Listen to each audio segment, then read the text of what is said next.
on with regular Ander. Good evening, Ander. Okay. Yeah, we got a bit of a delay on the line, so apologies, people. We hope it will work itself right. So we got a lot to get through this week. So obviously, we're reviewing and previewing. So I'll pass you on to Andy, who's going to take us through the card from the week and the Cordina card. Over to you, Andy. Okay. Fantastic event, mate. I was really happy. I thought it was a decent promotion. I thought it was a decent card. But we'll start with Sky Nicholson against Bouvier. So this girl she's fighting is coming in with 26 fights. Sky Nicholson has only had 3 fights before this fight, and she looked like the fighter that had got all the experience. Yep. She looked great. Again, another notch on a record. She's moving forward fantastically well, I think. She's real class. Yeah, I don't disagree with any of that. She needs a rest now, though, don't she? Yeah. Yeah, that's what they're doing, isn't it? She's going back to Australia for a bit. What is it? Is it like something like 4 fights in 60 days she's had? Yeah. I think Eddie Hearn's got his money's worth out of it, don't you? Absolutely, yeah. But yeah, she's done everything that she can do as expected of her. She's beaten much more experienced opponents than herself. She's coming up on the rails, isn't she? As possibly the most talented female fighter, to be honest. I was very impressed by her. Very impressed. Yeah. I tell you what, mate, it won't be long before she's getting world title shots. Yeah, I'm not sure. I mean, you could argue that was a fringe world level fight, wasn't it? And she handled that fine. So, yeah. Yeah, she did, and she boxed within herself as well. I mean, she said, didn't she? She felt a bit leggy and she felt a bit jaded before she got in. I'm not surprised after, because in that 60 days, it's not only that she's had 4 fights. Camps, isn't it? It's the camps, yeah. She's been constantly training for 60 days, pretty much. So It's going to take its toll. She could have got that girl out there. I'm absolutely sure of it. She's a real deal because obviously outside the ring, she's very good as well. So I think Eddie unearthed a bit of a gem there, especially with, as mentioned last week. She's very, very good for the DAZN platform. Yeah. Because not only the UK, it's Australia, which they're obviously looking to get into, aren't they? So, yeah, promising times. We'll talk very shortly about Australian cards, mate, because I'm not very impressed. Anyway, moving on this card still. So next on the bill was Dalton Smith. Again, Dalton's looking fantastic in my opinion. Ended up getting a fantastic result. Do you think what sort of level do you think Dalton goes to, mate? He's got to move up now. He's got to move up. So I'd say the next one is European level. I really think he's ready for European level. To be honest with you, I can't see on that's as far as he goes. Not necessarily. No, I'm really impressed by him. Yeah. So no, not necessarily. So I'd like to see him at European level now. A fair few fights at European level. He's still got a bit of ring craft to learn, hasn't he? Still a young fighter. But you've got to get him in there now with opponents who's going to give him some problems that he needs to solve. Okay, moving on to the co-main event for the European super featherweight title. Farouk Korbanov against Zelfa Barrett. Now, you could have been saying this was a 50-50 fight before this fight. I know we spoke about it last week, and I think we all said Zelfa Barrett would win the fight. I was so impressed with the way he performed, man. It was very,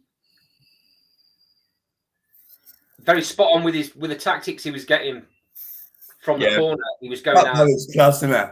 Yeah, he was going out and he wasn't getting greedy. He was being very patient, but perfect, mate. I thought he was perfect. His defense was very good. When he did attack, his shot selection was fantastic. It's mouth watering really, because you then go on with the Cordina fight, and obviously not knowing at the time what Cordina was going to do. Somewhere along the lines in the offing, there's going to be a fantastic domestic fight here at world level. Well, Barrett's right up there in the IBF, isn't it? So it makes sense. Yeah, I know they're talking about the Shakur Stevenson fight. Let's have it right. If that is on the Shakur is tweet that is willing to come over to the UK and fight Cordina, is going to take that fight. No two ways about it.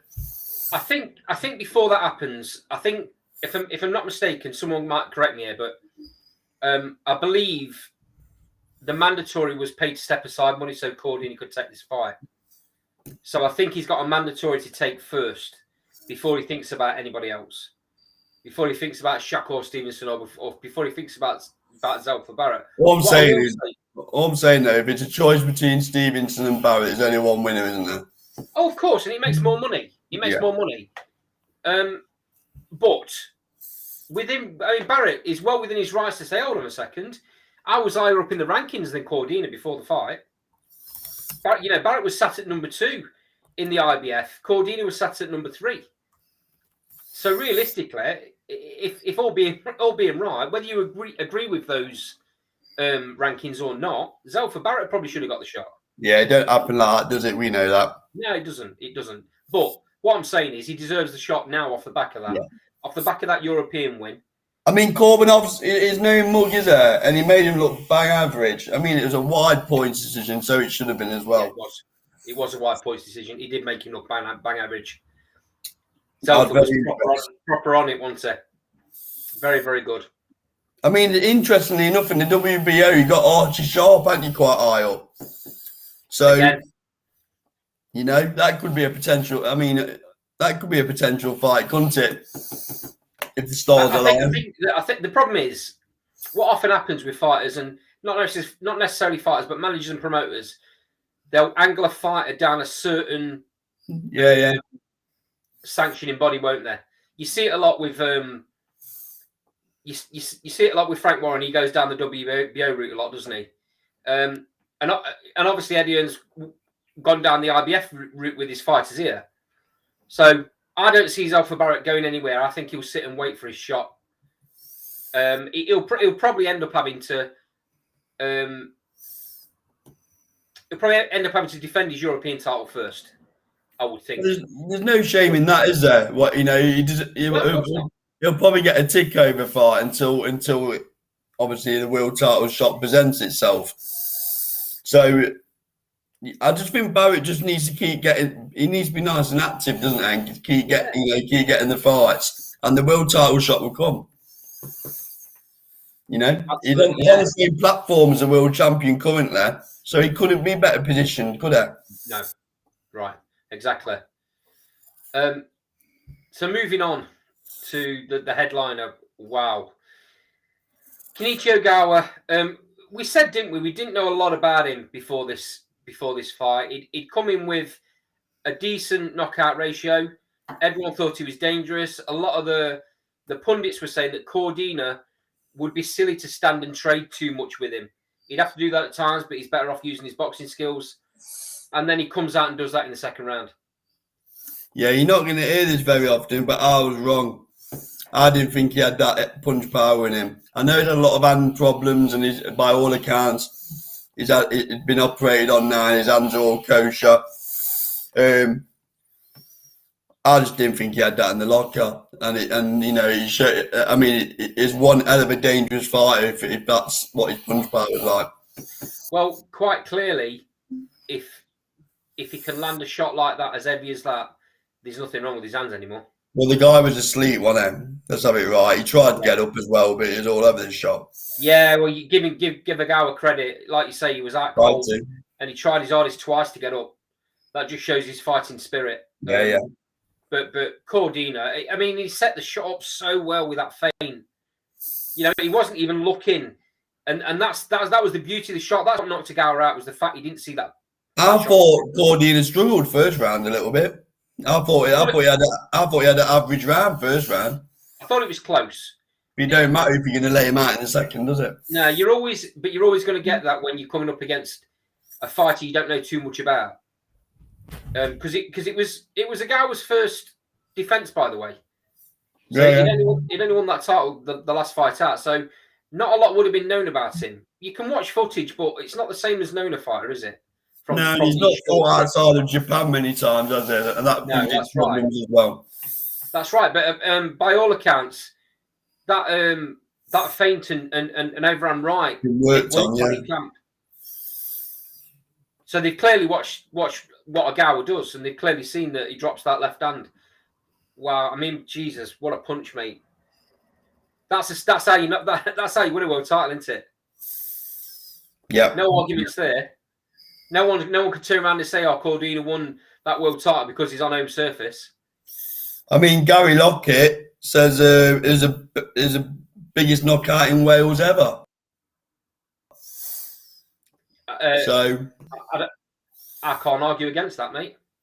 I can't think of another fight that's had that impact.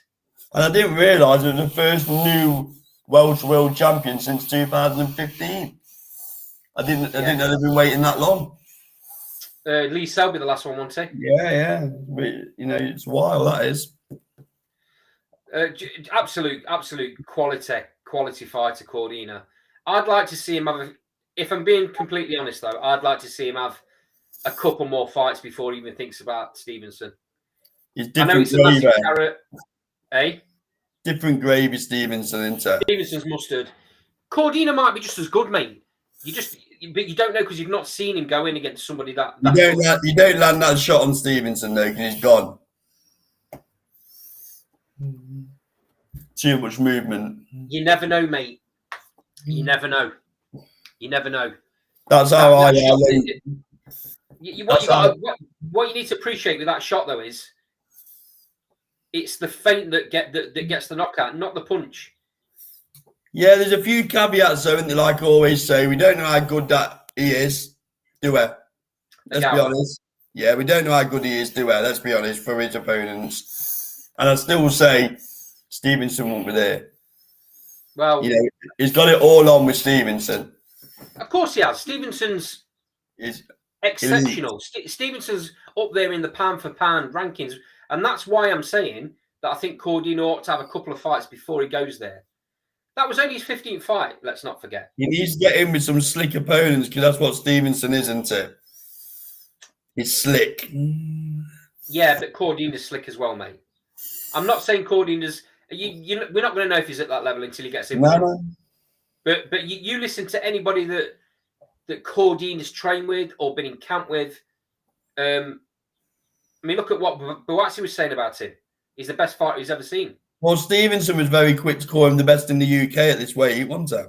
So, let's see. I would love to see the Zelfa Barrett fight, though, because that's a real clash of styles. Like I say, it won't happen next. Cordina's got to have the mandatory. I can't imagine that the mandatory is going to step aside twice. But I would like to see that happen. I'd like to see the Zelfa Barrett fight that happen, and then he can think about Stevenson for me. The thing with Zelfa Barrett, it looks like he's getting better. Oh, he is getting better, mate. Every fight. So, there could be an argument where Cordina might want to get to him sooner rather than later. Yeah. I don't know. Maybe this. I don't know who the mandatory is. Whoever's sat at number one in the IBF rankings, not sure who it is. So apologies for that. But whoever he is, he might be happy to take step aside money again. I don't know. You just don't know, do you? But we all love a domestic tear up, don't we? Of course, mate. It makes fantastic. Especially when you start talking about England, Yeah. So, yeah. Let's see. Good evening, Joe. Good evening, Joe, by the way. What's your opinion, Joe, on the Cordina fight, the Cordina knockout? Do you think the Zelfa Barrett fight could happen next? Give us your comments in the side. If you want to jump on, Joe, you're more than welcome. And that goes for anybody else in the sidebar who fancy joining us. I think Cole's already put the link in the sidebar, but it's right down the bottom there. I'm sure he'll put it on again if you ask him very nicely. While we're waiting for that response from Joe, shall we move on to Kambosos? Yeah. Firstly, mate, before we talk about the fight, did you see the show from the start? No. I got up for the main event because yeah. Did you? So you didn't. So you didn't see the crazy cat lady in the ring at the very beginning talking a load. No. Is it worth a YouTube moment? I don't even know what was going on. Say again. Is it a YouTube moment? Is it worth checking it out? I don't even know if they'll put it on YouTube. It was that bad.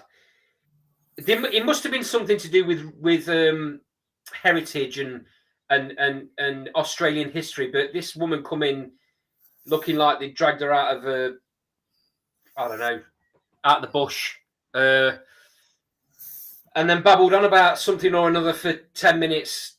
That didn't really make a lot of sense to me. A very strange thing to have at the start of a boxing event. To be fair, though, you're not from Australia. No, exactly. That's what I mean. I might be doing a bit of disservice to the country, and I don't mean to. I apologise if that comes across offensively, but I didn't get it. If I'm honest, I didn't understand it. I didn't see the point of it. Very strange setup as well. Very strange arena. Almost everybody was on the deck. It did massive numbers, though, didn't it? Apparently, yeah. ESPN are reporting it did at the peak. It did 1.3 million views. Wow. So that's crazy numbers. Yeah. Anyway, on to the fight. I think we all kind of tipped Haney, but I don't think anybody expected it to be as one-sided as it was. Kambosos didn't even get going, did they? I just don't think he's good enough. Is my honest opinion. He couldn't get near him, could he? That's the truth. So just in the sidebar call, picking up Joe on what we just asked him. So Joe's said, Great Cordina, Zelfa Barrett should be next. Who have we got joining us, mate? Yeah, so I can't see his full title, but it sounds like he's a bit of a Michael Jordan fan. Can you hear us, fella?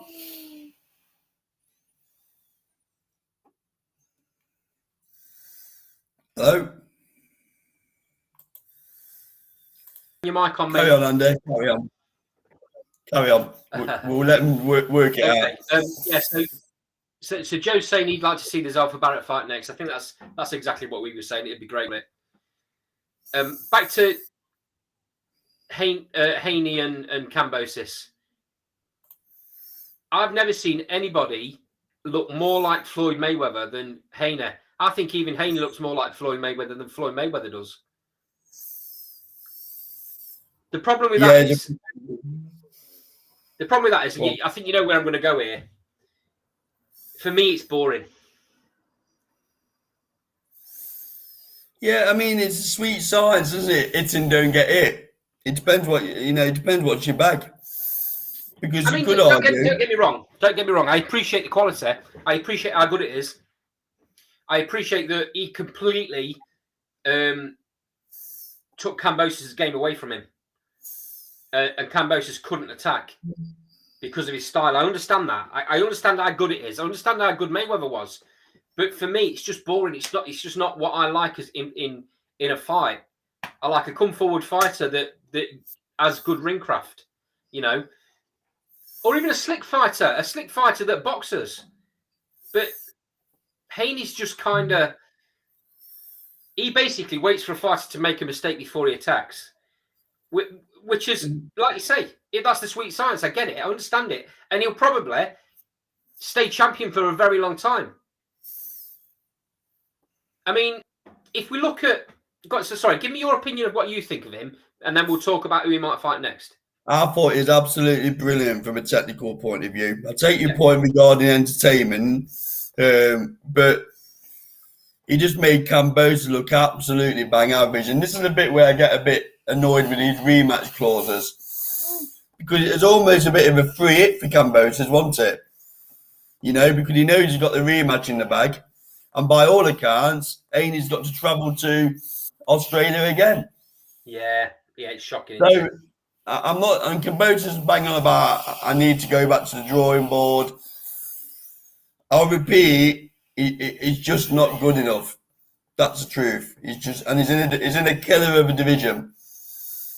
So, let me You've just got pick up that comment in the sidebar because it's very interesting from Joe. Joe's put, can't believe I got up to watch the Haney fight. Doesn't engage. He's has a lightweight jab and grabs. Are you saying that you don't think Haney's world class, Joe, or are you saying he's just a spoiler?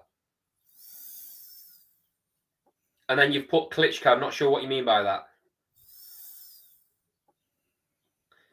Gives a bit more feedback there, mate. I think it's a bit harsh to say he's honest.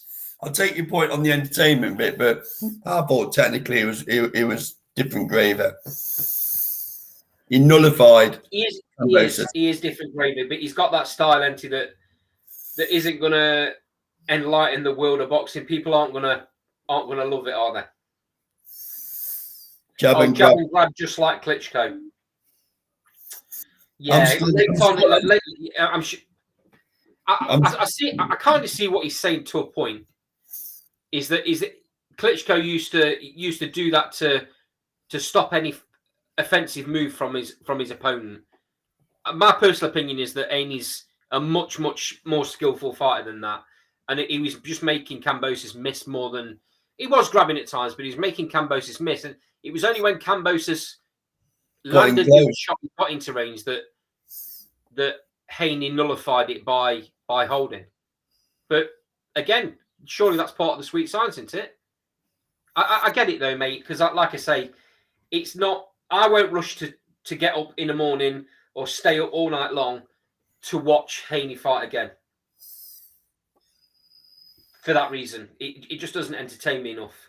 Unless it's Tank. Unless it's Tank or Lomachenko. Haney's going to be forced to fight against both of them.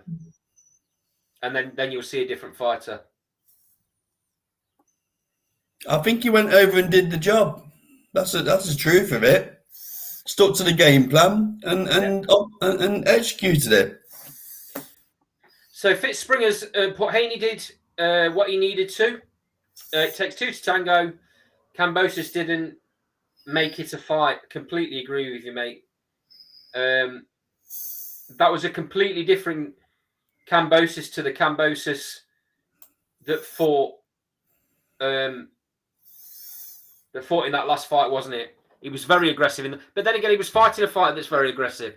So it's much easier to do that, isn't it? We did say last week, though, didn't we, that it may have been Kambosos' cup final against Teofimo. Yeah, we did. Yeah. But it's much easier to fight your style of fight if your opponent that you're fighting fights the same way. He didn't have to go looking for Teofimo Lopez, did he? He's not good enough all night long. He wasn't good enough to change the plan, was it? It's not his style, though, mate, is it? It's not his style to. It's not his style to have to chase a fighter. That ain't his problem, is it? No, exactly. But that's what. Yeah, exactly. You're exactly right, mate. So Matt Nash has put absolutely no need for the rematch. Levels apart between Haney and Kambosos. Agree about rematch clause. When you've got multiple belts on the line, he just holds up the division. Absolutely agree with you, Matt. It is a bit of a nightmare, but where does Kambosos go? He's not going to go and fight another one of the elite level fighters, make less money, and no belts on the line. Of course, he's going to take the rematch, and it'll be in Australia again. Is he going to be able to change the game plan that he fought with?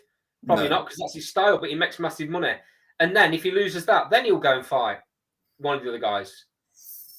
I mean, if you look at a little bit at who's where within those rankings, so because obviously now that's undisputed. So they're queuing up.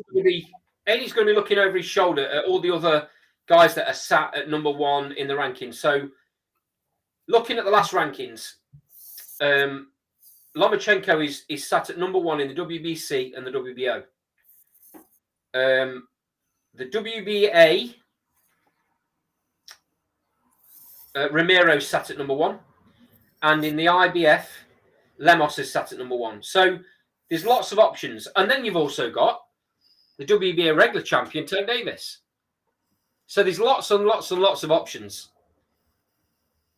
My personal opinion is that once the rematch is done, then the first fight will be against Lomachenko, because this fight with Kambosos should have been Lomachenko, shouldn't it? But because of what's going off around the world, Lomachenko chose to stay with his countrymen, and you can't blame him for that. So Fitzbringer in the side says Haney barely makes 135 now. He should fight Loma and move up. Yeah, I can't see the Loma fight happening next because of that rematch clause, unless they pay some stupid money to. Won't happen. I can't see that happening. No. And Lomachenko's not ready anyway, is he? And he's not going to be ready in, say, 6 months. He still won't be in that position. Lomachenko probably doesn't fight for at least a year. No. Matt would love to see Haney v Lomachenko. Think that Kupraka Loma would make Haney fight. I absolutely agree with you. Lomachenko's got the best foot movement in boxing by none. And he's ring smart. He would need to have to land on Haney. But he has though, hasn't he? So and he throws shots at angles that other people don't throw him at. It'll be a good chess match.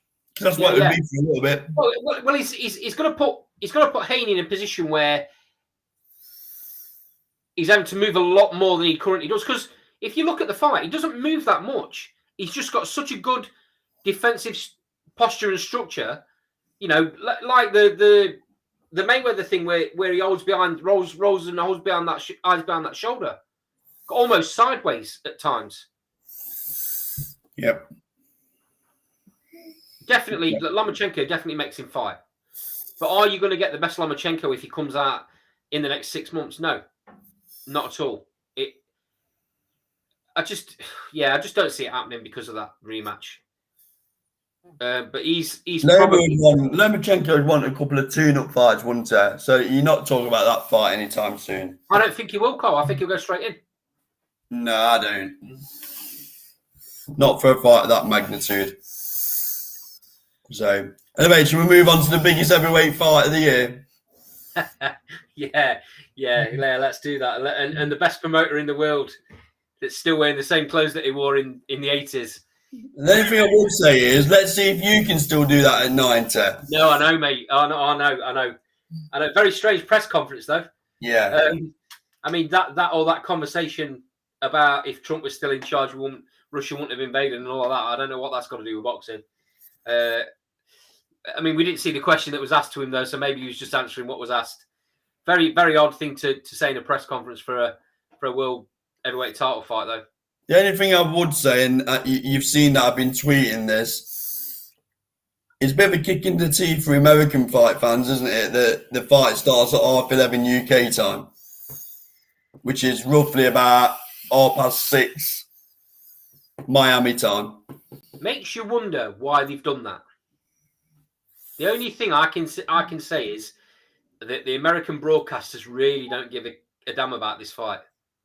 Well, it suggests that Frank Warren stumped quite a bit of cash up for this, don't it? With a stipulation that is, or BT have stumped up the cash, I might say. Yeah. For the broadcast rights. Yeah, clearly that's happened. But if the American market would have said, oh, no, we want this fight, there's no way that BT would have matched what an American broadcaster would have put on the table, mate. Not a chance. It's very strange. It's very strange that they fight in midday in America. Very strange. I mean, the legend Shane McGuigan has said this is a gateway to bigger fights for Daniel Dubois. Of course it is. He makes him a world champion, mate. Whether you agree with it or not, it makes him a world champion. Whether you agree with his opponent or not, makes him world champion. I mean, I'll go on record now as to say Trevor Bryant doesn't see the third round. So Matt Nass says, sadly, I think it shows a lack of US interest, which echoes what we've said. Yeah, I'd have to agree. Yeah, I mean, I'll How do watch you see it the fight going, because, Carl? well, I don't see it going long either. Maybe a bit longer than you're saying. I've been thinking round 4 or 5. Yeah. But I don't know where, I mean, so who does Dubois go for next then? Rematch with Joyce, who's kicking around.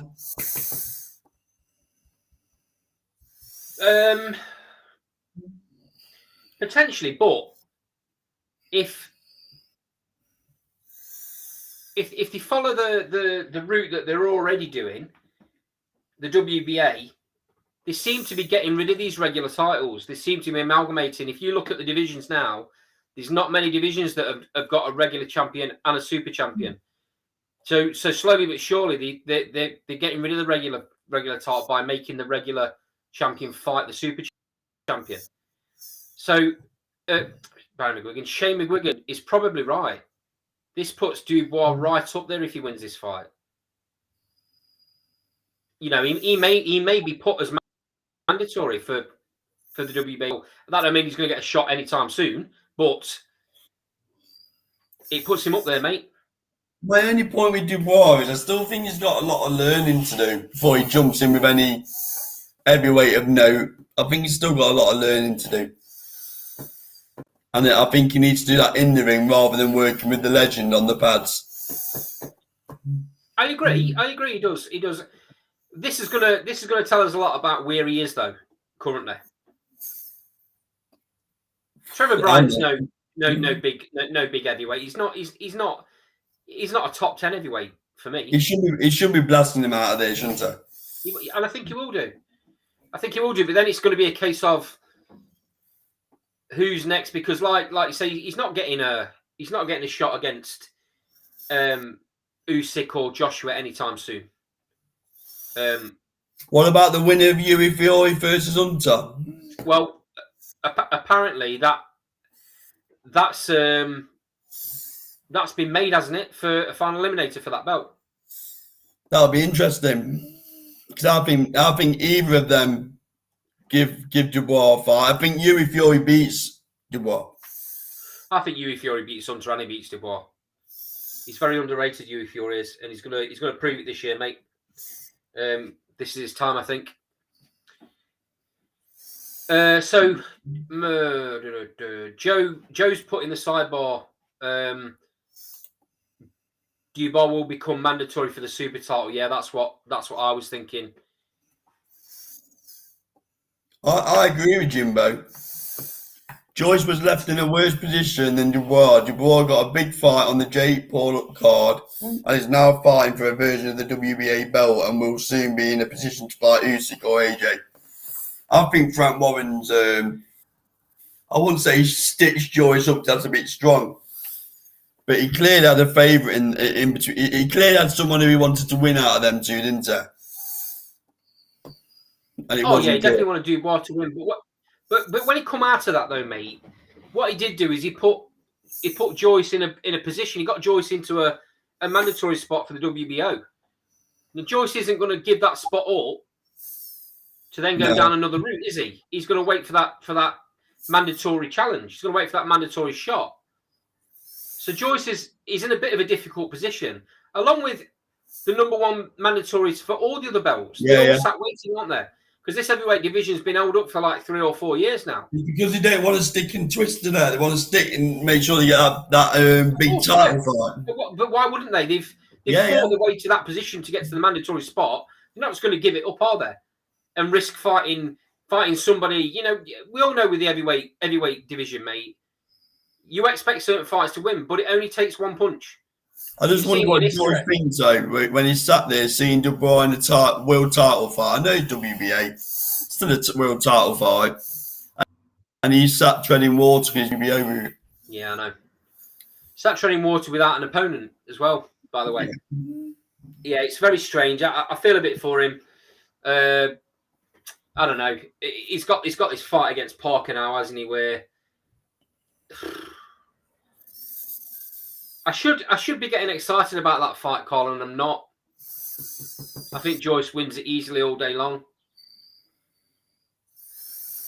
Yeah. So Matt Naff says the Joyce fight showed that Dubois needs to employ some prime Tyson style head movement. Based on that performance, any fighter with height will jab Dubois' head off. Jimbo says Joyce is way older and had no big fights since. All this Usyk and Parker talk, but zero good fights. Warren wasting the best years of Joyce's career. Dubois had a few good bounce back fights and now Bell. He's fought nobody though, Jimbo, has he? Joe Wall said it's going to get messy after the Usyk Joshua fight. IBF, WBA, and WBO mandatories could be called. I think the belts will get split. I've said it already. I've said it already. The belts will get split, mate. And I think maybe Tyson Fury saw that coming, so maybe that's why he's gone down the retirement route. I don't know. But yeah, I agree with you. All these mandatories are not, the sanctioning bodies are not going to wait around forever. They'll be calling them mandatories. And the champions, unfortunately, whoever is that champion with those 3 belts, he's going to have no choice. He's going to have nowhere to go because they'll all get called and he's going to have to pick one and then the others will just strip him. What it does, though, is it opens the division up again, doesn't it, for some really good fights to happen. And then hopefully down the line we may get another chance of undisputed. It's unfortunate. It should have happened. But this is what happens when you get too many promoters. You don't guarantee good fights, though, does it? Because when when Klitschko and Fury happened, and Fury beat him over in Germany, and then he got stripped, Anthony Joshua got to fight Charles Martin for a world title. Yeah, well, so you don't always. I'd argue though, Cole, that these better fighters now at a higher level, not necessarily elite level or even world level, but these better fighters that are around now, they're not in. Stranger things have happened though, Andy. If you look at some of them rankings, you have to shake your head sometimes. No, I know. The IBF rankings as a general are dreadful. I guess it is what it is. I'll let you read Jimbo. Jimbo's put Shane McGuigan is a good trainer to add some slickness and versatility skills to Dubois. Dubois is young enough and talented enough to still have a good career. Yeah, I mean, the problem, he's very young, Dubois, and when you're in a position where you're knocking people out for fun at British level, going through everybody, why would you change what you're doing? And then you come up against somebody that as the jab like Joe Joyce has, and isn't going nowhere as well. No, that's right. He's got a chin of iron and a jab like that. And that would have been a massive wake-up call. That's why he went to Shane McGuigan, isn't it? He went to Shane McGuigan for a different approach. And we still to see really at this level what changed. We'll see in this positive of it. And Jimbo's right that he's young enough. He's young enough to learn that versatility. It's where he takes it on board or not. Is he a good enough fighter to be able to change his style? We don't know. We don't know. Do we? No, we'll see. But yeah, I mean, I stick with my prediction. I don't think Trevor Bryan sees the end of the 3rd round. I think he'll go a bit longer. What was yours? I think he'll go a bit longer. I think he'll go 4 or 5. 4 or 5. Jimbo said, I can't believe Joshua versus Fury never happened. It was the biggest event in British combat sports history, but it looks like it will never happen. Fury off to WWE and UFC to make easy money, and AJ looks done. Fair points, to be honest. Yeah, it's never going to happen. So coming away from the biggest heavyweight title fight of the year, we'll go on to the Riot-Paul fight. So, obviously, boxer show at the weekend in London. Richard Riot-Paul. What do you think, Andy? When I first saw the show, the card, I was a bit underwhelmed. But now I'm looking at it a bit more in detail. There's some decent fights on there.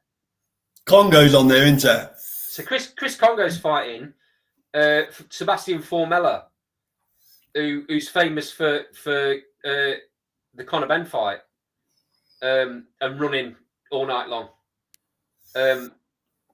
So Formella's been in with some decent level fighters.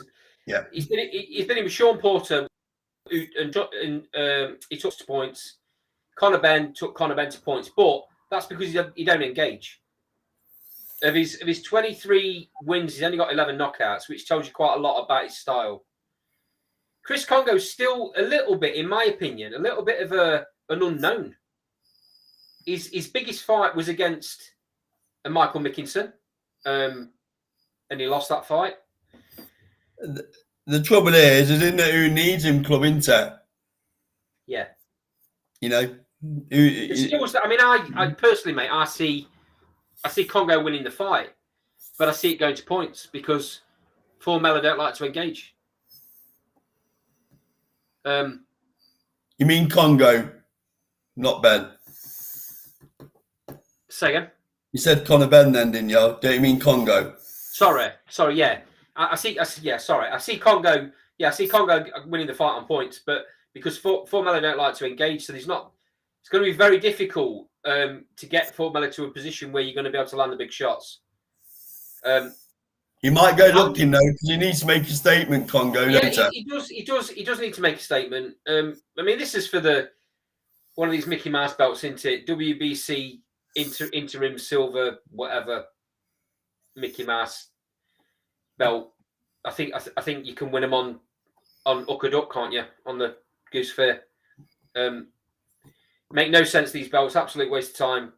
All the sanctioning bodies should get rid of them. They do nothing. Anyway, that's my little rant on that over. Chris Kongo does need to make a little statement, mate. This just isn't the opponent to make the statement on. He's not going to make Kongo look good at all. But, where does Chris Kongo go from here? Does he get another fight with Mickinson? Does he, did he chance the arm and try and call Conor Benn out? Where does he go? Does he? Conor Benn will never jump in the ring with Kongo. What's he got to gain by that? What about Kongo against Eko Eshiman? Yeah, I like that. Title. Yep, that's not a bad fight. That could get made. That's probably Kongo's best route. I know this is a WBC interim belt, and a lot of people will say, well, that's higher up than the British level. Is it really? Is it really? Against the opponents he's been in with? No. He's obviously, there's that. There's the European route against Avanesian. The thing is with the British title, there's a lot of prestige in there. If you're a British fighter, you want to hold the British title. Surely.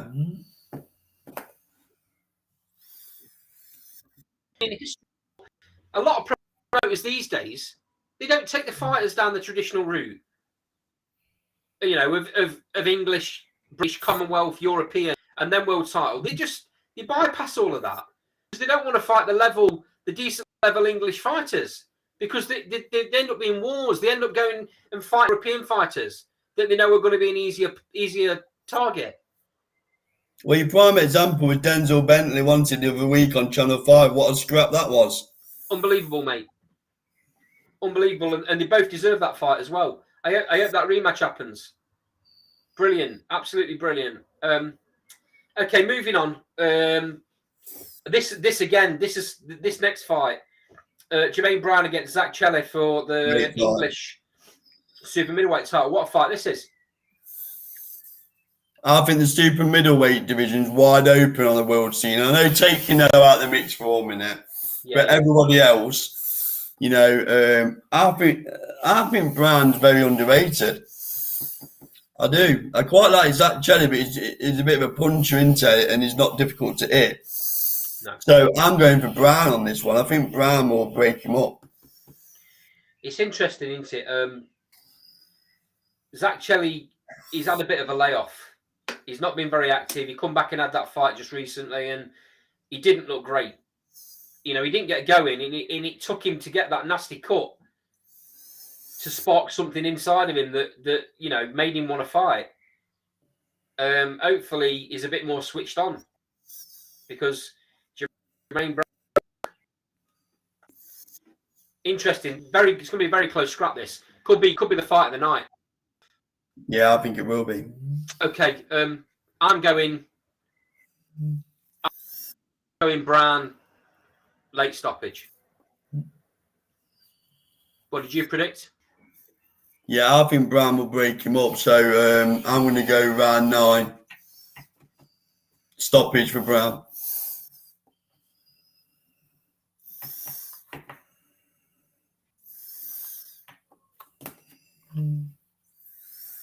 Okay, moving on to the headliner. Cruiserweight fight, Richard Riakporhe against Fabio Turchi, is it? Turchi? Yeah. Oh, yeah, Turchi. we'll I've wrote it down wrong. Turchi. Yeah. Just call him by his first name, Andy. I can't read my own writing, mate. Looks like an F for me. Fabio Turchi. Okay. Looking at Turchi's record, he's had lots of fights. 20 fights, 14 KOs, only 1 loss. But if you look at his record, fight-wise, there's not a lot on there. No, there's no notable opponent, is there? Really? No. They both have Tommy McCarthy in as fighters that they've both been in with. Turchi lost to McCarthy in 2019, and then Richard Riakporhe stopped McCarthy in 4 rounds in the same year. Richard Riakporhe's career has kind of been at a standstill. He had a really good little run there. I don't want to bring it back to the old boxer and Ben Shalom capability of getting big fights, but I'm going to have to. I would have thought that he'd be able to get a bigger name in the ring than this guy by now, because they're talking about Riakporhe being world level and going for a world title. Well, he needs a gut check, doesn't he? He needs an art check before jumping in with a Bradis or, you know. So again, it brings me back to that little nagging doubt I've got in the back of my head. Have they got the financial backing to get these big names into the ring? The problem is, Riakporhe's already proved himself by stopping McCarthy and beating Billam Smith. And they've now had 2 fights, and Billam Smith's come out on top. I think Riakporhe, he hasn't done the best for his own career. You know, he's been a little bit stale. He's not been as active as he perhaps should have been, and they're having to rebuild his profile on Sky. That's why he's getting these fights. I mean, I don't think he's ready for a world title right now. He does, don't I? I know. Well, he's going to say that, isn't he? Why wouldn't he say that? He wants the biggest fights, don't he? He's bound to say that. But in my personal opinion, he's not ready for it. So he's got to have these sort of fights to get himself back into that groove. More to the point, can Ben Shalom deliver it? Yeah, he can, mate. You reckon? Yeah, he can. With the back in the Sky, I don't. This is one thing I don't agree with you on. Yeah, I think you're very harsh on Ben Shalom. Proof's in the pudding. Yeah, but he's a young promoter, mate. He's not going to have the power that Eddie Hearn's got, is it? He's not Eddie Hearn. No one's Eddie Hearn. He's building fighters slowly but surely, mate. In my opinion, Riakporhe will get a world title shot the next year, more than likely. I just think he needs this and maybe 1 or 2 more at fringe level before he gets the world title shot. He's got all the skill in the world, Riakporhe. Sometimes he just doesn't pull the trigger.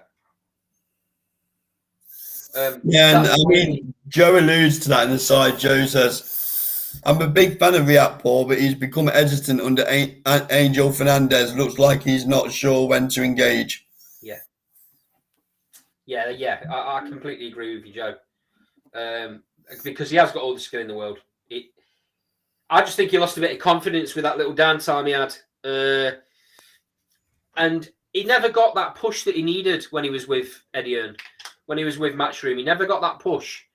For whatever reason, obviously no one knows what goes off behind closed doors. Things are said, people see certain things, and fighters sometimes lose a bit of interest. So it might be a bit of everything. I don't know Riakporhe. I don't know his backstory, so I don't know if that's the case. You can only allude to what you're seeing. And I just think he needs a bit of a confidence boost, and these fights are going to give him it. This Turch is clearly a durable fighter. So it's up to Riakporhe to make a big statement in this fight, isn't it?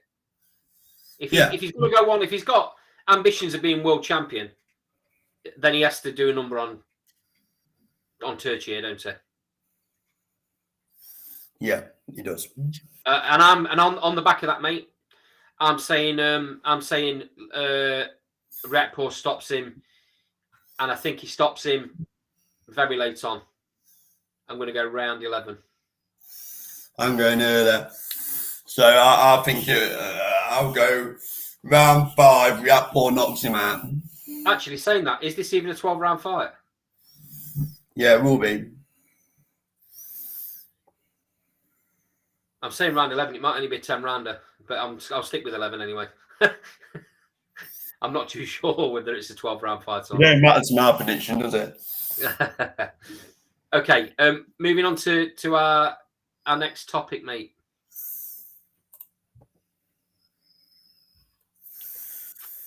So, if you listen to all the announcements, AJ fight against Usyk 2 is going to be in Saudi Arabia.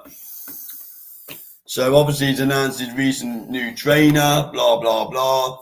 Usyk started to post some social media tweets at the minute as well, showing him bulking up a little bit. So, yeah, we look all good to go, don't we, for part 2.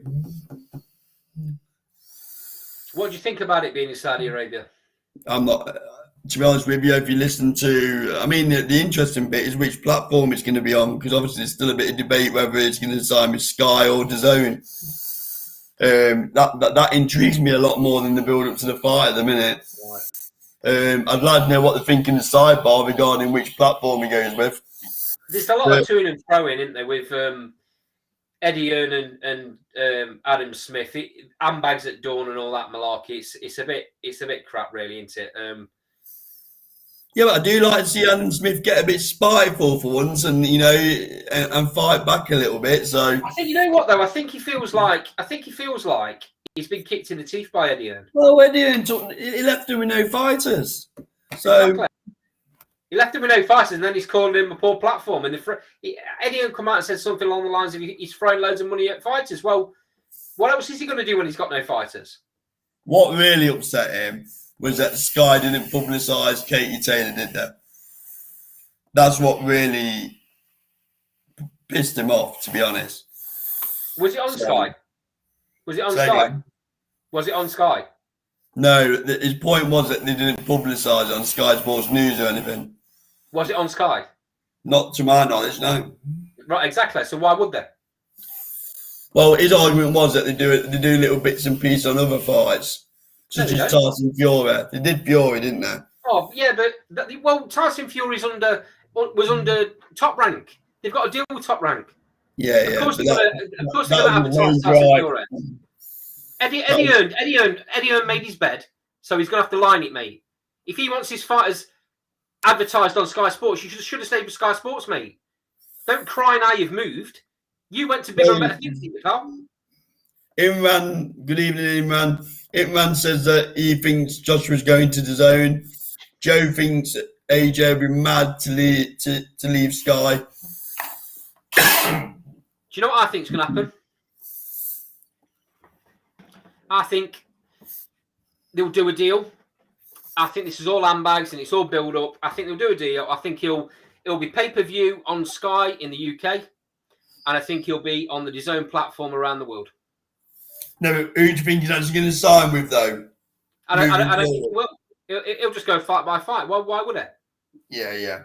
Why hold yourself down? Why tie yourself down? Yeah. Just go on a fight by fight and make as much money. He might not have many more. He might not have many more fights if he gets beat. Well, there you go. So Matt Nash said, "I'd like it to be on Sky, but money talks, hence why it's Insider." So you can't blame him for going to Saudi Arabia because obviously it's a 50-50 split this time. So Usyk's got as much say as AJ in terms of where the fight takes place.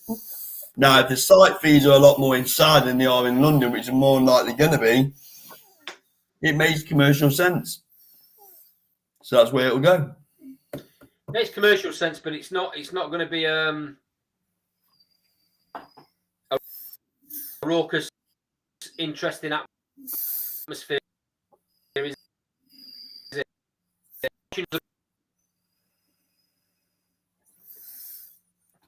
Yeah, I didn't catch that. I mean, you look at Astale. I said the atmosphere is not going to be as good inside, is it? If you're watching the fight as a punter on TV, it does make a big difference, mate. You look at AJ Andy Ruiz. But the prize fighters aren't there. The bottom line is the prize fighters, and they're putting it all on the line. So I know that. I get that, and they're going to take the money they can get. I understand that, but I'm talking from a punter's point of view. I'm talking from the interest of a boxing fan. That's at the end of the day, that's what we are. And you want to see the big atmospheres. You want to see the big crowd reactions to the shots. That ain't going to happen in Saudi Arabia, mate. No. Might as well be fighting in front of nobody. Might as well be fighting in Eddie Hearn's back garden again. I mean, Tyson Fury's Wembley appearance was a great example, wasn't it? Yeah. What can be done. Exactly, mate. But exactly. Obviously, they've made the mind up, haven't they? So they're going for the pan, though. So that's where it'll be. Is what it is. Yeah, Imran. Yeah, he does. Yeah. Welcome on the show, Imran. Imran has put AJ Usyk don't care about atmosphere. They want the big bank balance. I agree. I agree about atmosphere, but money talks. Yeah, you're right. You're right, Imran. I'm a bit of a rant. You know, it's nice when you sit down and watch an event on TV. You kind of get more engrossed in it when you've got a great atmosphere. It becomes a little bit when there's no atmosphere, which often happens in the States. That's an interesting point. That's interesting. Yeah, go on, Cole, you take it. So Joe says Usyk will need a KO to win out Insider. Very interesting. I'm not sure I agree, but interesting. Do you not agree with that? No, I don't think I do, to be honest. No. I think Usyk's going to need to win very clearly, like the first time. They do like Anthony Joshua over there, don't they? I'll leave it at that. So the final topic for tonight, another world-class heavyweight fight. Chisora versus Pulev 2. Okay, I've got one question for you, Carl. Do you care? No. I've not cared about Chisora's last 3 fights because I think he's shot to pieces. Well, I've said that. Absolutely shot. Okay, so let's get a bit of context to this. They're building this as Derek Chisora versus Pulev 2. Do you know when the first fight was? Was it 2000? I'll go 2015 from memory. 2016. Oh, close. So 6 years ago, and they're building this as Pulev against Chisora 2. Good evening, Goer. It's a couple of comments in the sidebar. Joe says, just going back on Joshua for a minute, they've not put the money up for Joshua to lose. Joe said, Joe's just falling asleep. That must be at the Chisora fight. Matt says, respect Delboy, but I have no idea how he's still relevant. Took the words out of my mouth. I'd argue that Pulev's not relevant either. I mean, what I'd his like last to know fight? what- What was his last fight? He fought against. Well, I'd like. Well, didn't he do some exhibition in the Octagon Ring or something? No, didn't he fight against some Yeah. YouTuber or something crazy like that in his last fight? Yeah, I'm sure it's in a weird shaped ring or something. It's just absolute nonsense. I'll be interested to know what numbers this does.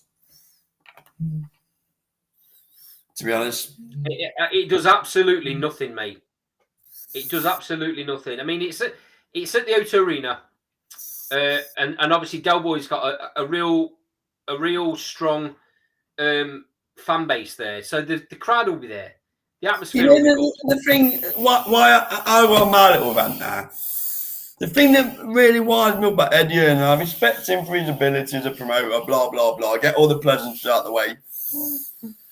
He says David Evanesian don't sell tickets. Well, what's Pulev going to do?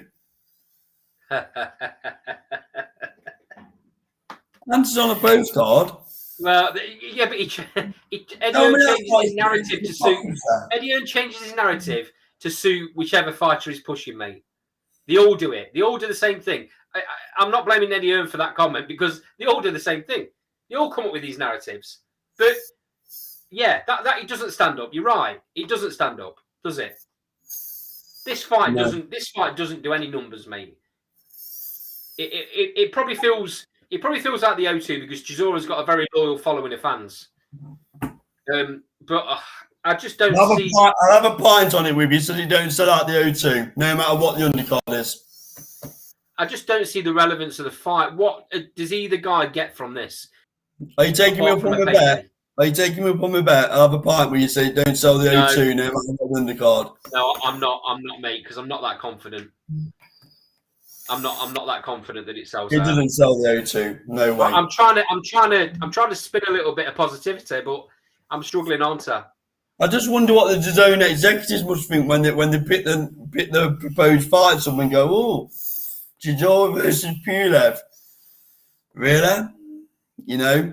And I wonder what they're being paid. Del Boy don't come cheap either, from what we hear. So, yeah, I don't know. I don't know what to say. It's just one of them, isn't it? One of them. Yeah. At the end of the day, it's like this, right? It's like this. At the end of the day, as long as Chisora wants to keep fighting, I'm not going to say he shouldn't be fighting, mate. You said it a little bit ago. They're prize fighters. This is what he does as a career. This is it. This is what he's known for all of his life. He's a fighter. But he's earned a few and he's shot to bits. I know, mate. But if Eddie Hearn is still going to be putting him headlining the O2 Arena, he's not going to say no, is it? You could argue it's irresponsible by Eddie Hearn. That's kind and of. the British Boxing Board of Control. Sometimes fighters need saving from themselves. Yeah. So Gary says, spot on call. Yeah, I hear that a lot, Gary. Cheers. He also goes on to say, also the headline, Total Carnage is a B word that I'll let you read for yourself as well. Gary, just before we go any further, please don't praise Carl too much. His ego can't take it, mate. Yeah, I'll mute Andy in a minute, don't worry. So Matt Nash goes on to say Medvedov versus Sorrow confirmed for the undercard. Does that help? No. Why, Matt? Matt, my bet's still there if you want.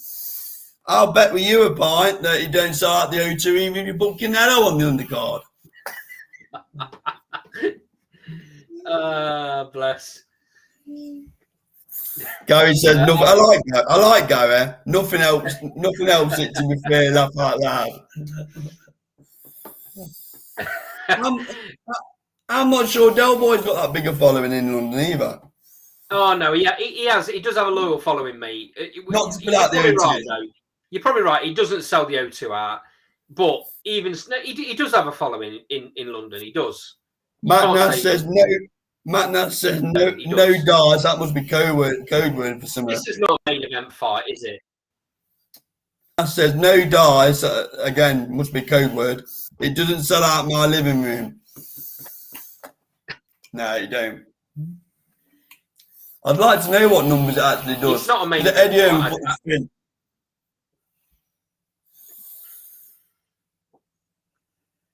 Yeah, Gary's Yeah, right there. The Del Boy fans are casuals, not hardcore boxing fans. You're right, mate. it's not No, a big, you're right. It's not a big It's number, not. though. It's not a big number. It's frustrating though, because you can't blame either fighter for this.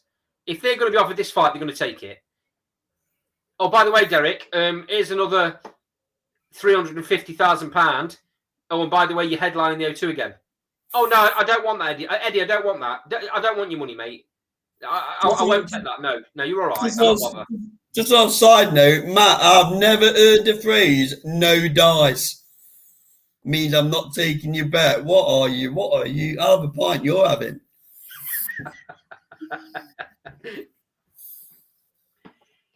Matt's a lot younger than you and me, mate. It must be a. No, speak for yourself, Andy. Speak for yourself.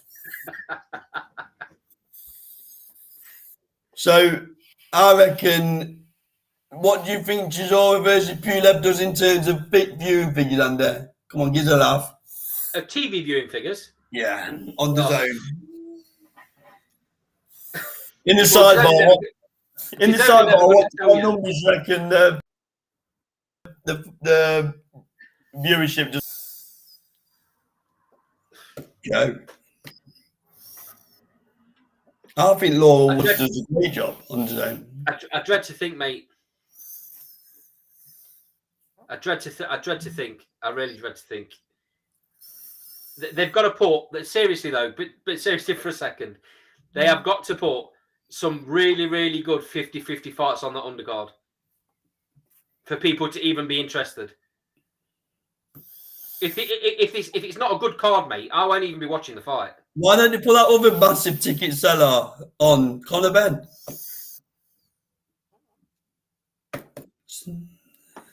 What? Another massive ticket Behave seller. yourself. Behave. Sure, they can find someone for him to fight. Someone, I don't know.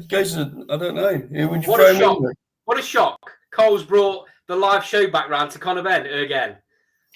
Get McKinson on there. That'll do for the undercard. Chief support.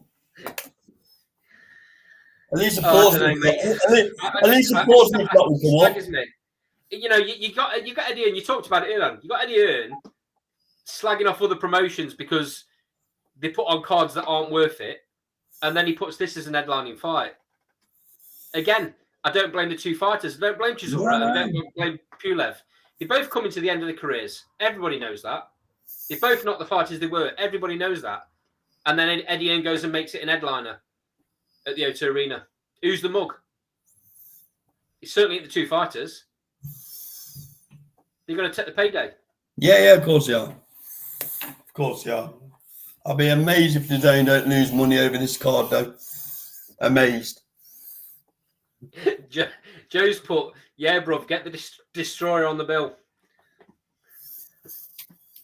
Just bring some bang average opponent over like he's been fighting all the way through. Job done there. Gary's put, so not even 50-50s are going to work. Has to be names. I agree. Yep. Mm. That undercards, you have to be stacked.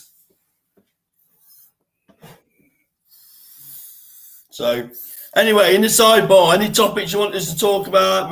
We're going to stay on for another 10 minutes, maybe. Matt Nash is normally good for a few topics. Come on. Just going, while this sidebar is thinking about it, does Eddie Hearn even have stacked undercard money with what he's going to have to pay Del Boy for this fight? I just find it. I find it a little bit ironic, mate, that he slags off what Sky are trying to do.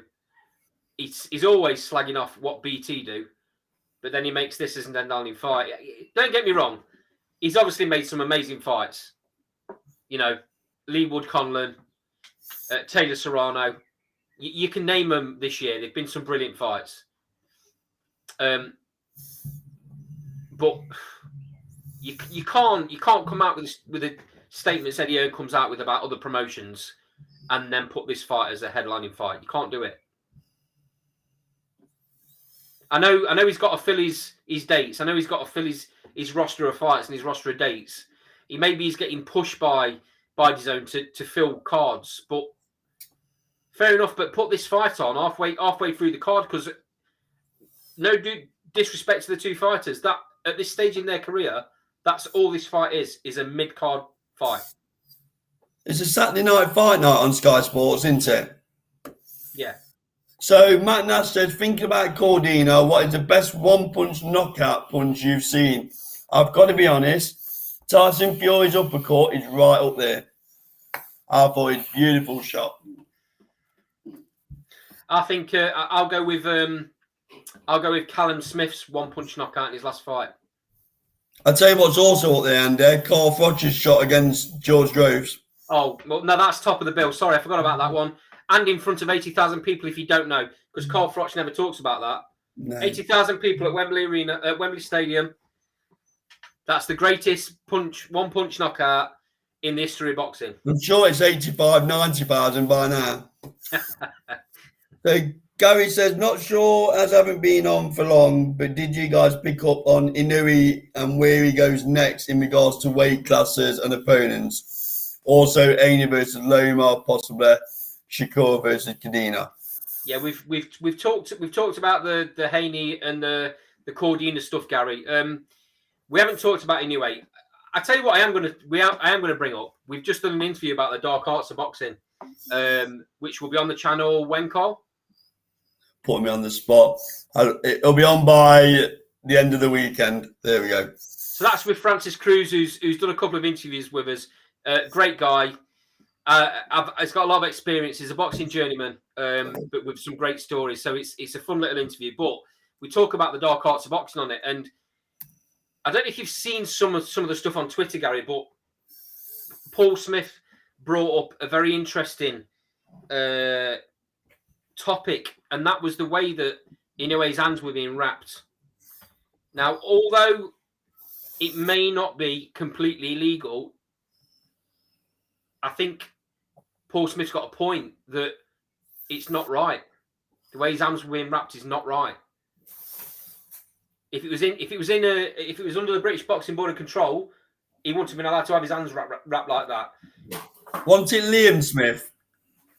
No, it was no. Liam Smith was the fight in the changing rooms in Spain. That's what I'm thinking of. That was Liam's. Yeah. The Inoue fight. You all you saw was obviously you get changing room footage, don't you? And you saw his hands being wrapped. And what they were doing, they were taping his hands. Then they were wrapping his hands. Then they were taping on top of that. That's called stacking, and it's not legal in the UK. It's not legal in a lot of countries. Yeah, Gary, that's exactly what he was doing. I was just saying that. Yeah, he was. So normally it's wrapping and then tape. What Inoue's trainer did was he taped his hands first, and then he wrapped his hands, and then he taped his hands again. So quite obviously that strengthens your hand before you put the wrapping on, and then you put tape on top. I'll throw a question out now. Inoue's got a very good knockout ratio. Could that be why? He may be a big puncher anyway, but that little fact there, could that be adding to the fact that he's got a good knockout ratio? If no one's pulling him on it, if no one's checking him on it, all of his fights are over. Was it Tokyo? Was it Japan? All of his fights are over there. Yeah, no, yeah, he does, Gary. He does have scary power. Butler wants a payday, don't he? Butler wants a payday, let's be honest. And you can't blame him. If he does fight Butler, and they get the fight over here, there's no way. It won't be over here. You've got no chance of it being over. You never know, do you? It depends how much money's involved. I do. You've got no chance. That's why Butler's saying that he don't mind travelling to Japan. Well, if he does, then they need to talk. They need to talk about that wrapping, mate. It's just not right. But that's, to be fair, that's just my opinion. It's not opinion of the show. Don't old Cole to my opinion. Don't tweet me because I don't care. Can I get everyone else's opinion on that? What do they think about what I've just said there? Is it cheating? Is it giving somebody else? Is it giving the fighter an added hand?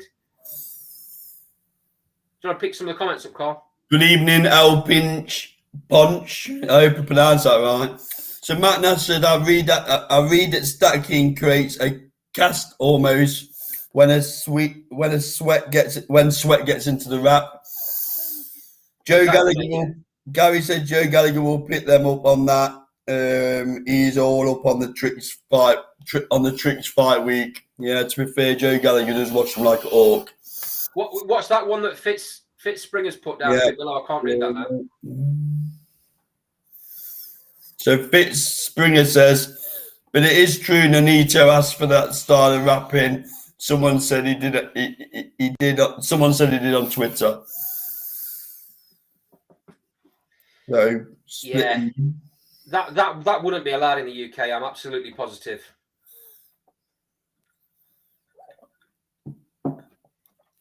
And I think you are right, Matt. It does exactly what you've just said, and that's why it's not right. It's just not right, mate. It makes it hard. Joe said it's not illegal in Japan to have your hands wrapped like that. Well, what Francis was saying, you'll see it on the video when I upload it. There is no universal law regarding wrapping of hands. So depending on what territory you're in, will depend whether it gets picked up or not. I'd be very seriously thinking about if I was Butler, I'd be very seriously thinking about not taking that fight then if it's going to happen in Japan. Because it definitely helps his power, I'm sure. Gary, who would you put him in with next? I think the Butler's deal was it looks like it's almost done and dusted. I don't think Butler cares about going to Japan. Making enough noise, isn't it? You can't. I'd be very cautious if.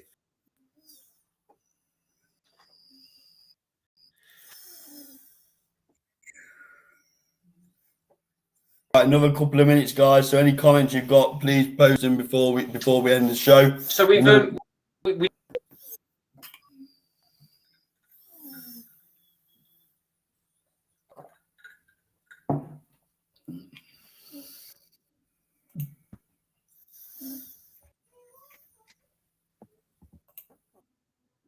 Okay, so great show again this week. Thank you for all the comments in the sidebar. Thank you, go ahead, Joe.